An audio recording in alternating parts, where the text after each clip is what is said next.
So, ప్రస్తుతం మనతో పాటు విజయార్య క్షత్రియ ఉన్నారు. ఆయనతో మాట్లాడదాం. సార్ మీరేమంటారు? ఇప్పుడు ప్రవీణ్ పాస్టర్‌ది సహజ మరణం అయితే కాదు. యాక్సిడెంట్ గాదు. అటు ఖచ్చితంగా హత్యే అని జెప్పేసి అంటున్నారు. మీరెలా భావిస్తున్నారు? అసలు మీకున్న క్లూస్ ఏంటి? ఆ శవాన్ని గమనిస్తే ఖచ్చితంగా ఆయనను కొట్టి చంపారనేదే కనిపిస్తాం వాస్తవం. అది యాక్సిడెంటల్ మర్డర్ అయితే కనిపించట్లేదు. కాబట్టి సరే, అనుమానాస్పద స్థితిలో ఎవరైనా కూడా పోలీస్ డిపార్ట్మెంట్ ఎప్పుడైనా అనుమానాస్పద స్థితిలోనే వాళ్ళు ఎఫ్ఐఆర్ చేస్తారు. వాళ్ళు చేసింది కరెక్టే, దాంట్లో మనం ఏమి ఆబ్జెక్షన్ ఏం లేదు. బట్ ఎంక్వైరీ అనేది ఖచ్చితంగా చేస్తే మాత్రం మర్డరర్స్ దొరుకుతారు. అయితే దీని వెనకాల ప్రవీణ్ గారు అనేట ఆయన ఒక మత సామరస్యతతో కూడినటువంటి మంచి మేధావి. సరే, ఈవెన్ దో క్రిస్టియన్ పాస్టర్ అయినా కూడా ఆయనకు అన్ని మతాల మీద మంచి పట్టు ఉంది. అన్ని మతాల సారాంశం మీద, అన్ని మతాల గ్రంథాల మీద, వాటి ఆ ఏదైతే ఉద్దేశాలు ఉన్నాయో ఆ ఉద్దేశాల మీద మంచి అనుభవం ఉంది ఆయన. అయితే ఆ అనుభవాన్ని ఆయన కొన్ని సందర్భాలలో పంచుకునే విషయాలలో అవతలి వ్యక్తులు గెలవలేని పరిస్థితులలో ఆయనను ఇంకా మేము గెలవలేము అనే ఉద్దేశంతో ఇలాంటి పరిస్థితులను క్రియేట్ చేశారా అనేది ఒక అనుమానం ఉంది. కాబట్టి దీన్ని నిష్పక్షపాతంగా మరి ఆంధ్రప్రదేశ్ ప్రభుత్వం పోలీస్ డిపార్ట్మెంటు నిష్పక్షపాతంగా మరి విచారణ చేపట్టి, లేదు ఒక సిట్టింగ్ జడ్జితో ఒక విచారణను ఏర్పాటు చేసి దాన్ని, ఎందుకంటే పోలీస్ డిపార్ట్మెంట్ మీద ఒత్తిడి, రాజకీయ పార్టీల ఒత్తిడి ఉంటుంది, ప్రభుత్వాల ఒత్తిడి ఉంటుంది, కానీ సిట్టింగ్ దీంట్లో జడ్జి మీద ఉండదు. దీంట్లో ముఖ్యంగా రాజకీయం చెయ్యాలని ప్రయత్నిస్తున్నారు చాలా మంది అని చెప్పేసి కూడా మాట్లాడుతున్నారు. ముఖ్యంగా ఎందుకు అనంటే అటు కూటమి ప్రభుత్వం ఉంది. ఆ కూటమి ప్రభుత్వంలో పవన్ కళ్యాణ్ సనాతని అన్నప్పటి నుంచెల్లే దాడులు ఎక్కువైనాయి అని చెప్పేసి కూడా మొన్న అంత్యక్రియల్లో మేము పాల్గొన్నప్పుడు చాలా మంది మాట్లాడారు. దీని గురించి మీరేమంటారు? అంటే అదే ఇంతకుముందు చెప్పా కదా నేను. యాక్చువల్లీ ఏంది అంటే, ఒక సెక్యులర్ గా ఉన్నటువంటి పవన్ కళ్యాణ్ గారు ఈరోజు మతాన్ అంటే ఒక మత ప్రవక్తగా రూపాంతరం చెందిన తర్వాత ఆయా మత శక్తులకు ఎంకరేజ్మెంట్ దొరికింది అనేది వాస్తవం. అది వాస్తవం. దీన్ని పవన్ కళ్యాణ్ గారు కూడా సావధానంగా పాజిటివ్నెస్ లో తీసుకోవాల్సిన అవసరం ఉంది. అయితే ఆయన అనుయాయువులు కాకుండా కూడా అంతకు ముందు నుండి ఉన్నటువంటి మత శక్తులు ఏవైతే ఉన్నాయో, పవన్ కళ్యాణ్ గారు మా వైపు వచ్చారు అనే ఎంకరేజ్మెంట్ లో భాగంగా వాళ్ళకు ఒక ఊతం దొరికినట్టు అయింది. ఆ విధంగా వాళ్ళు పేటరేగిపోయి ఈ విధంగా మరి ఇలాంటి ఒక గట్టి మేధావి మీద అటాక్ చేయడం అని అంటే, దాదాపు head of the Christianity Praveen Pagadala మంచి మేధావి.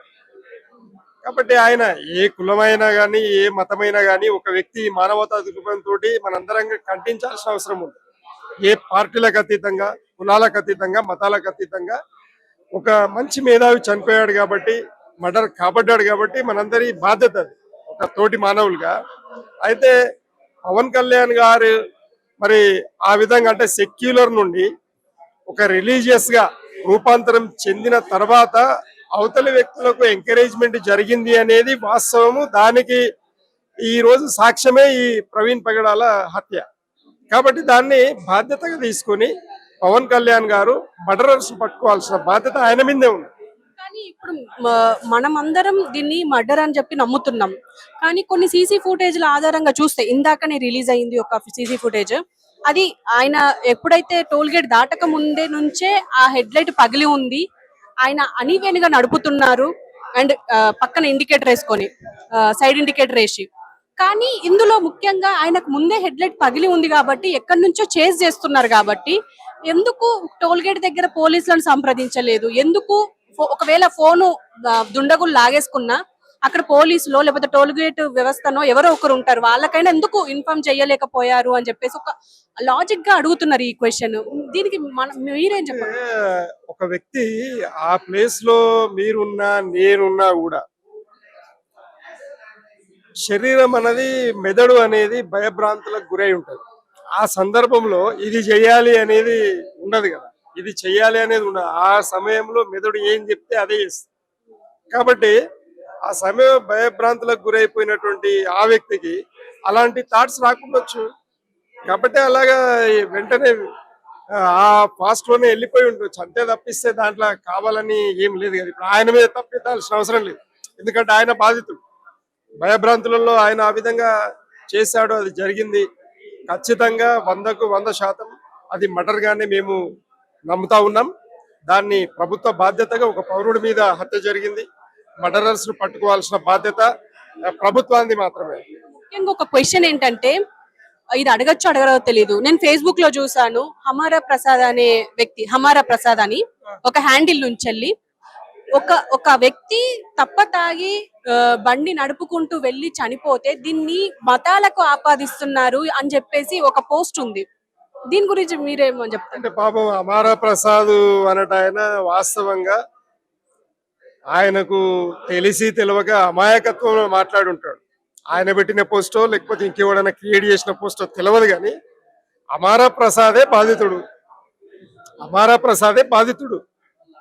అమారా ప్రసాద్ గురించి మాకు బాగా తెలుసు. ఆయనకు మాకు దగ్గర పరిచయం. నన్ను కూడా ఆయన బాగా దగ్గరగా చూసిన వ్యక్తి కాబట్టి అమారా ప్రసాద్ పెట్టి ఉండకపోవచ్చు అని నా అనుమానం. ఎందుకంటే ఆయనే ఖుద్ బాధితుడు. కానీ చాలా మంది ఇప్పుడు అదే క్వశ్చన్ రైజ్ చేస్తున్నారు. తాగేసి నడిపిండ్రు, ఇప్పుడు మతాలకు ఆపాదిస్తున్నారు. అటు హిందువా ఇటు Muslims? It's okay, it's okay, it's okay. తాగే లేలే, ఇరుపక్షాల మధ్యలో ఇక్కడ మర్డర్ జరిగింది అనే వాళ్ళ మధ్యలో, తాగి నడిపారు, యాక్సిడెంట్ అయి చనిపోయాడనే మధ్యలో ఎవరు పంచాయతీ దింపాలి? చట్టం పంచాయతీ, ఖచ్చితంగా ప్రభుత్వం పంచాయతీ దింపాలి. కాబట్టి దాన్ని అందుకోసం మేమేమంటున్నామనంటే, మా వాదన మాదే. నువ్వు ప్రూవ్ చేయి పోయి, నువ్వు ప్రూవ్ చేసి మమ్మల్ని నువ్వు ఏం చేయాలి అని అంటే మమ్మల్ని సమాధానపరచు మమ్మల్ని నువ్వు ప్రూవ్ చేయి. అది మర్డర్ కాదని, మేము మర్డర్ అని అంటున్నాం. మర్డర్ కాదని ప్రూవ్ చేయి, అయిపోయాయి కదా, ఎనఫ్ కదా. అందుకే నిష్పక్షపాతంగా ఉండాలి అని అంటే పోలీస్ డిపార్ట్మెంట్ మీద ఎప్పుడైనా కూడా ప్రభుత్వ అధినేతల దబ్దబా ఉంటది. పోలీసుకు సంబంధించినటువంటి ఎంక్వైరీస్ దాదాపు 90% క్లియర్ గా ఉండయి. ఎవరో డాక్టర్ ఆర్ఎస్ ప్రవీణ్ కుమార్ లాంటి ఒక గట్టి షాల్తీ డీజీపీగా ఉంటే అది పక్షపాతం లేకుండా ఉంటే తప్పిస్తే, ఇక వేరే వాళ్ళైతే ముఖ్యమంత్రికి భయపడో ప్రధానమంత్రికి భయపడో ఖచ్చితంగా ఏం చెప్తే గదే చేస్తారు. ఎందుకనంటే దట్ ఈస్ ద పొల్యూట్ అయిపోయింది ప్రజాస్వామ్యం. ఏమైంది అని అంటే ముఖ్యమంత్రి గారు ఏం చెప్తే గది, ప్రధానమంత్రి గారు ఏం చెప్తే గది అనే దానికి వచ్చింది. అధికారుల మధ్యలో అధికారం ఇవ్వబడ్డా కూడా ఆ అధికారాన్ని ముఖ్యమంత్రులు, మంత్రులు, ఎమ్మెల్యేలు, ఎంపీలు వాళ్ళు తమ హక్కుగా లాగేసుకుని అధికారులను ఒక బానిసలుగా చూస్తా ఉన్నారు ఈ సందర్భంలో. కాబట్టే ఇది నిష్పక్షపాతం కావాలంటే సిట్టింగ్ జడ్జి తోటి కావాలనేది మేము డిమాండ్ చేస్తా ఉన్నాం. ఫైనల్ గా ఈ ప్రెస్ మీట్ ద్వారా మీరు ఏం చెప్పాలనుకున్నారు? యాక్చువల్ గా అంటే ఆల్రెడీ మనం ఇంతకు ముందు కూడా ప్రెస్ మీట్ పెట్టారు పాస్టర్ గారు చనిపోయిన తర్వాత, మళ్ళీ ఈ రోజు ప్రెస్ మీట్ పెట్టారు. దీనికి సంబంధించి అంటే ఏం చేద్దాం అంటే ఈ జాయింట్ యాక్షన్ కమిటీ ఎందుకు ఏర్పాటైంది అని అంటే, తెలుగు రాష్ట్ర ప్రజలు మత సామరస్యాన్ని కోరుకుంటారు. ఇక్కడ వాస్తవంగా తెలుగు ప్రజల మేధస్సు చాలా గొప్పది. భారతదేశంలో తెలుగు ప్రజల మేధస్సు చాలా గొప్పది.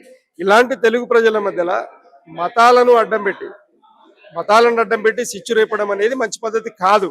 కాబట్టి మత సామరస్యాన్ని నెలకొల్పడానికి జాయింట్ యాక్షన్ కమిటీ ఉంది.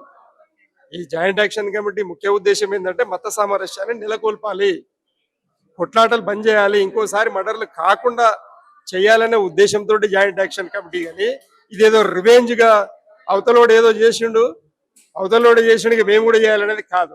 That is wrong. కాబట్టి ఈ జాయింట్ యాక్షన్ కమిటీ వల్ల మేము చెప్పేది ఏంది అని అంటే, నిష్పక్షపాతమైనటువంటి ఎంక్వైరీ జరగాలి, మర్డరర్స్ పట్టుబడాలి, తర్వాత ప్రవీణ్ గారికి న్యాయం జరగాలి, వాళ్ళ కుటుంబాలకి న్యాయం జరగాలి, తర్వాత అందరి మధ్యలో సోదర భావం, మత సామరస్యత ఏర్పాటు కావాలన్నది మా ఉద్దేశం తప్పిస్తే వేరే ఉద్దేశాలు ఏం లేవు. కాబట్టి ఇక నుండి జరగొద్దు మర్డర్స్ అంటే prevention is better than cure. కాబట్టి ఇక నుండి క్రిస్టియానిటీల మీద ఇలాంటి మర్డర్స్ కానీ, అరాచకత్వాలు కానీ, తర్వాత ఈ కొట్లాటలు కానీ జరగకూడదనే ఉద్దేశంతో ఈ జాయింట్ యాక్షన్ కాబట్టి ప్రచారాన్ని చేపట్టి అందరినీ అవేర్నెస్ తేవడానికి ఏర్పాటు చేస్తున్నది తప్పిస్తే వేరేది ఏం లేదు. న్యాయం జరిగేంత వరకు జాయింట్ యాక్షన్ కమిటీ ఖచ్చితంగా పోరాటం చేస్తుంది ప్రభుత్వాల మీద. అలాగే న్యాయం జరిగినాక కూడా మత సామరస్యత కోసం జాయింట్ యాక్షన్ కమిటీ పాటుపడుతుంది. Thank you sir.